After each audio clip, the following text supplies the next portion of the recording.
So the actual design thinking of saying, okay, what's going on with this flow? What is this user's need? What is the job to be done? What are the challenges the user has? What are the limitations that we have as a product team? And how can we solve these? So that actual design work of going into the flow, auditing it, looking at what's could be improved, what's great, what needs to completely be removed, and then suggesting solutions for these complex problems. So, oh, this flow, it's taking a bit too long, and there's a few redundant steps that the user has to take. And the feedback we've gotten from the research is that the user really wants speed. That's their biggest priority in this flow. Okay, how can we give them speed? Let's take out these redundant steps and let's only prioritize these top two tasks that they said. So that kind of design thinking and complex problem solving is what we bring as designers. That's our special sauce, and that's the most fun work, in my opinion, getting into a room with product design and user research and engineering and mapping out the problems, sketching on the whiteboard. That's the most fun part of the job.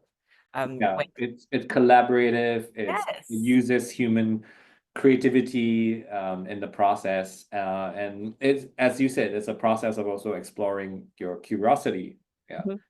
lovely. So we have a question from an audience member, and Courtney, who is asking, what AI tools have impressed you the most so far? I'm going to be very honest and say um, they're all kind of giving me the same level of results. So I use GPT and Claude, Midjourney.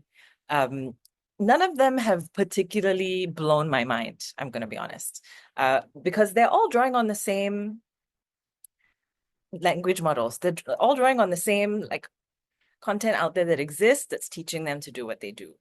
Um, the really cool part, the impressive part is the prompts that we give them. And they only really impress you when you give them really good prompts. I've never used an AI tool and said, give me this, and had my mind blown by, oh my God, it's amazing. There's always a back and forth. There's always me refining my prompt.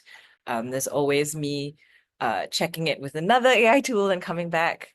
So I'm going to be honest and say none of them have given me anything more than I would expect. But I will say this is the opposite of the question you're asking. What I've seen that is a limitation of AI, because it only uses what it knows and what is already existing.